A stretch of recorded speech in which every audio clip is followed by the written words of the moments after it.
So you might remember a video I made some time ago talking about Zibai's character story and what she revealed about some of the lore bombs we found in this year's Lantern Ride. Just like what the thumbnail said, she revealed some interesting details about the moon wheels, but I didn't really touch on that quite deeply. I admit, while making that video, I was catching up with my own deadline, so it wasn't really that well researched, but now that I have more time to research about this topic, let alone not uploading for 2 weeks, I thought it would be a great idea to talk about moon wheels, moon envoys, and how it all relates to visions. As always, don't forget to give this video a like and comment so the channel can be noticed by the algorithm. My name is Neko Gitsune, and I make lore and commentary videos on this channel to keep you company. But before that, let's pay some bills. Now that Varka is out, it's not surprising if a lot of people want to pull for the man. I mean, look at him. Huge muscles, manly face. Previous men could never, except for Rohitam. I love this man to death. Of course, for one to get a Varka, one must surrender their possession to the Varka. And that's why Lootbar is here to help you with that. Lootbar has been a long-time partner of this channel now, and that's because I use it myself. They provide cheaper crystals compared to in-game prices, supports consoles, supports Miliastro and the LAN, and they have packages that guarantee you to get characters you want. All you need is to enter your UID, no personal information required, and your items will arrive quickly.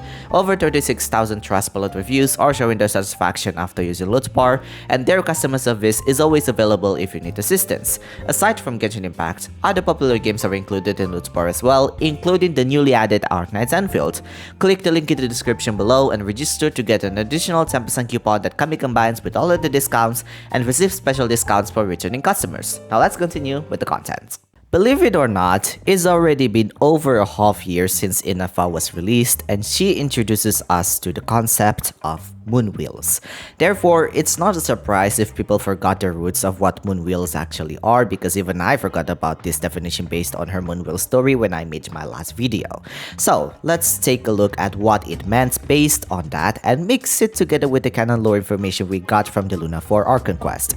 Oh, before that, I just want you to acknowledge this piece of art I made during Alhaidam's birthday.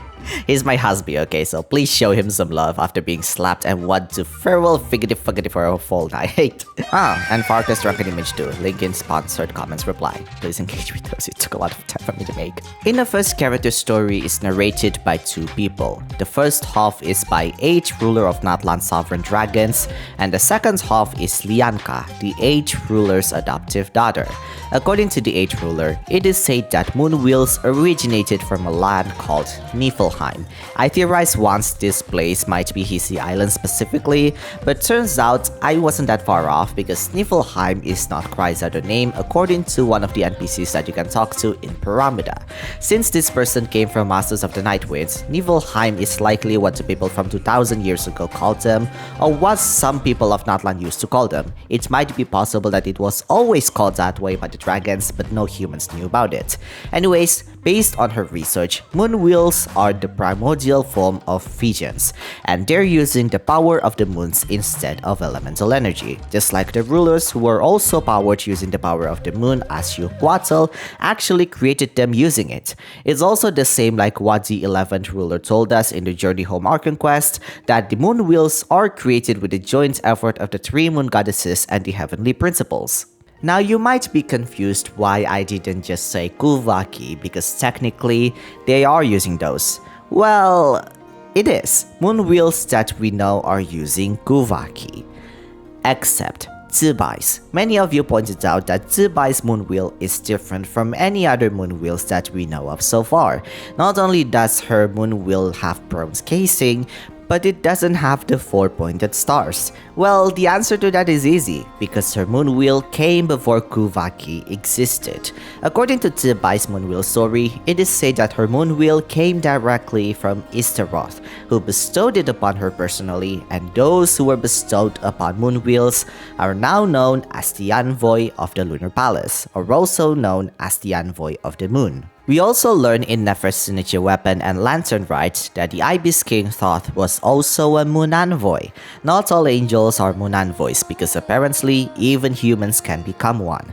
Judging from Zibai's moon wheel story, it is clear that Thoth was also given a moon wheel by the Shades, and it could be the main reason why Nefer's moon wheel has different color casing, because it was originally Thoth's. Let's move on to how the casts got their moon wheel based on timeline accuracy. Around 7,000 plus years ago, Zibai and Thoth got their moon wheels personally from the Shades, declaring them as moon envoys. Fast forward to around a few decades prior to the game's events, we are revealed that Sigurd, a daily local legend that you can fight in this area, was also gifted a moon wheel. Do note that not all moon wheels are, well, moon wheels, because I know Yahoda and Ilua are specified to have visions instead. But let's just assume that Sigurd's case is a moon wheel for now, but regardless, it doesn't change anything to the topic of this video. In more recent years, we are revealed that Lama got hers during her birth, making her officially declared as the new moon chanter and also the pride of the Frost Moon Scions. Soon after, Flint's also got his moon wheel on a random night while he was tending his collection room. It is revealed that way after Flint's told Ilua about his rare findings in a fake auction, but whether it has some truth or not, we can just take the canon information that Flint's moon wheel came at a random night.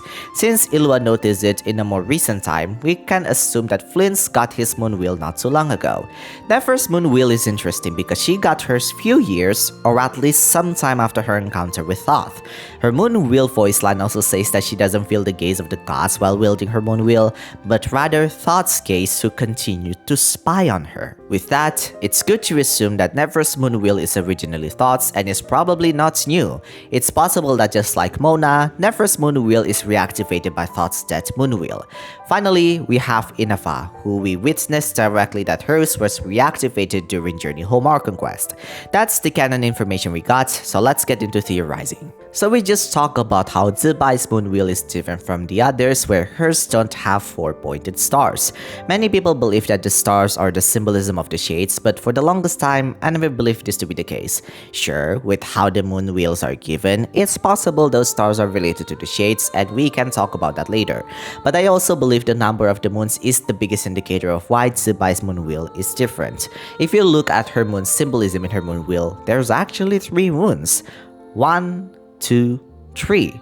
Different from the recent ones, we only see 2 moons, 1 and 2, which could imply Columbina herself and the Frost Moon. Another that you need to consider is how the moon wheels prior to the funerary year were not powered using Kuuvahki. It's only been that case after the funerary year ended and at least when the moon goddesses completely perished.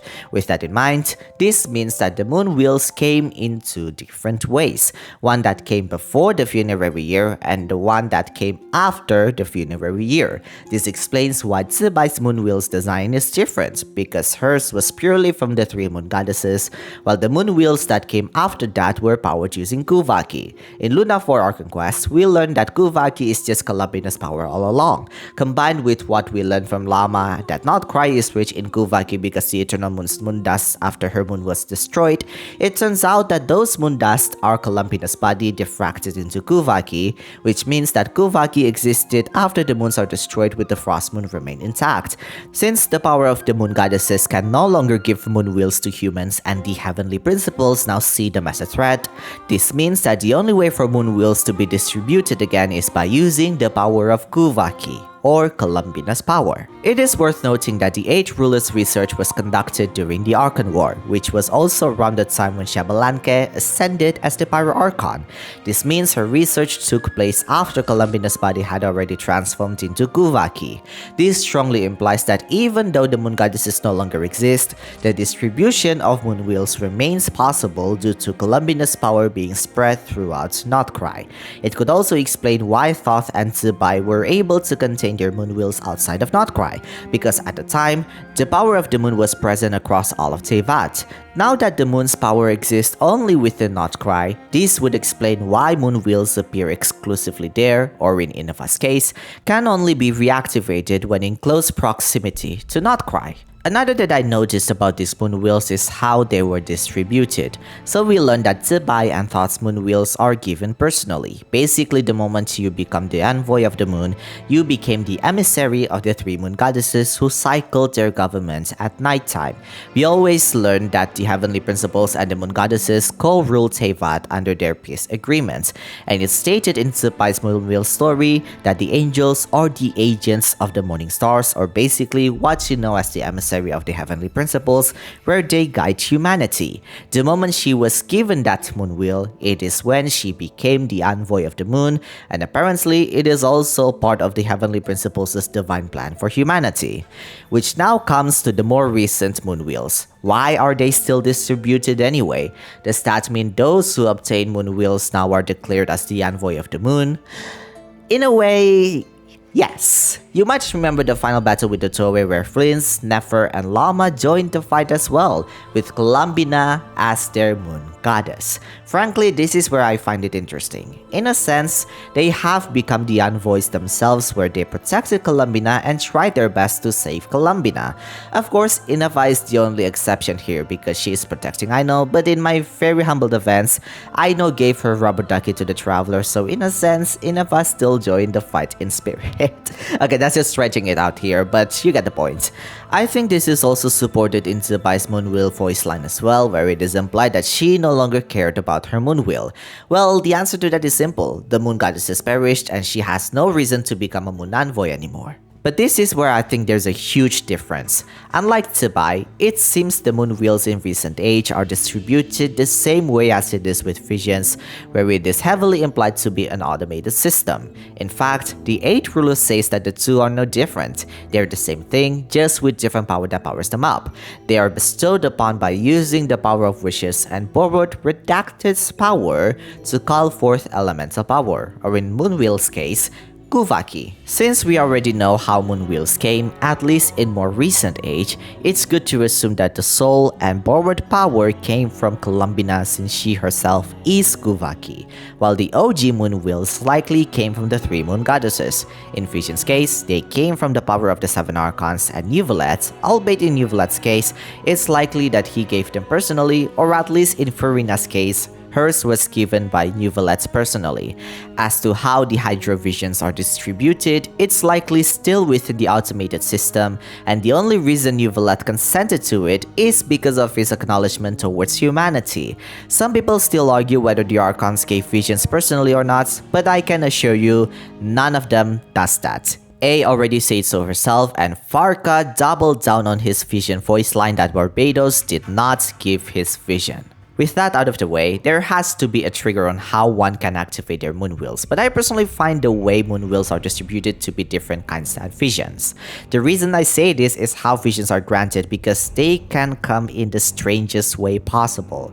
For example, Olhitham's vision was granted just because he was reading a book, Ningguang got hers reactivated because she initially wanted to sell the vision that soon became hers, Sayu got hers because she was sleeping, Sino got his because of a fucking plan, and many more that you can think of. Moon wheels, however, are different. It's as if they were specifically gifted in a more detailed way possible. Since we learned that Zibai and potentially Thoth got theirs from the Shades, it's good to assume that the rest of the moon wheels are also gifted by them. Now I won't go to the visions yet because they seem to have a much broader explanation, but the moon wheel seems to be given to the mortals by the Shades and has a bit of a different method to it. I mentioned in my COLUMBINA'S birth paradox video that her birth is basically the Shades' way of intervening.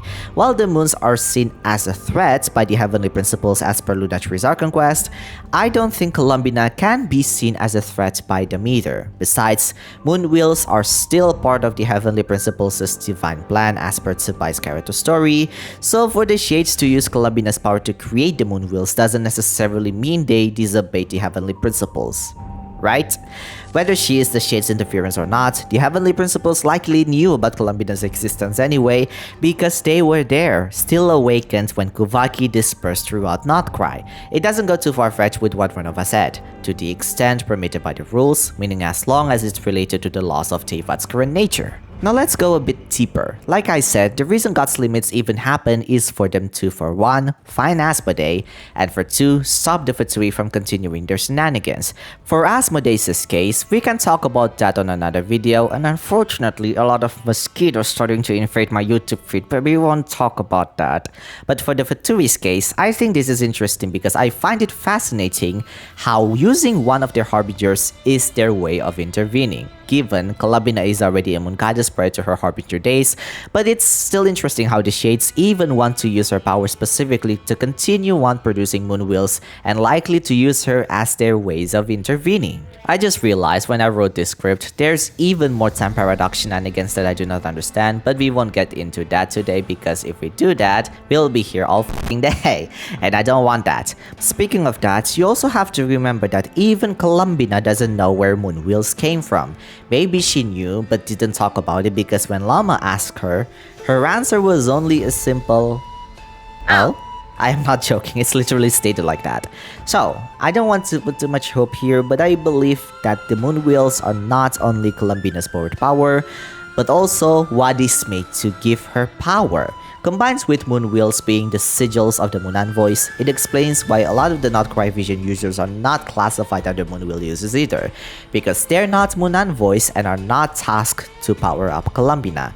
If you read Neuville's Vision story, once the Vision users complete their ambition, the gods would receive gifts that are more abundant still, which implies the heavenly principles or the shades gain something in return.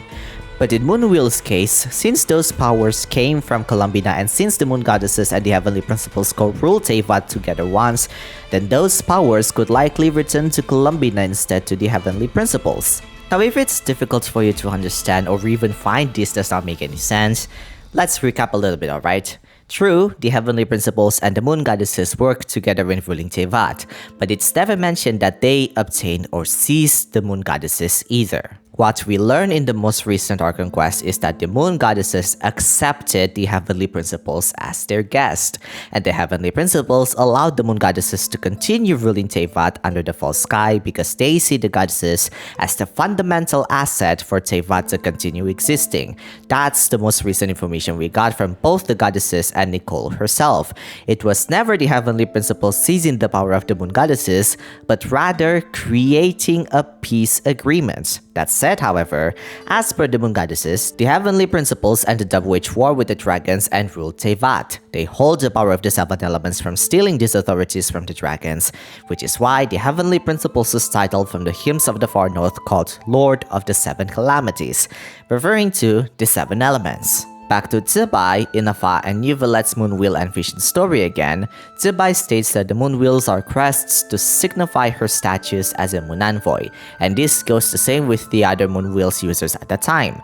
Inafa's moon wheel story says they're created by using Staff of Souls, borrowing Redacted's power, which in this case we can at least agree they're the moon goddess's power, and after funerary year, it's Columbina's power because moon wheels are powered up using Kuuvahki. Neuville's vision story states the 7 Archons have to place a portion of their power to the mortals, and once the vision users completes their missions or ambitions, the gods of Celestia, which likely the heavenly principles in this case, gain something in return.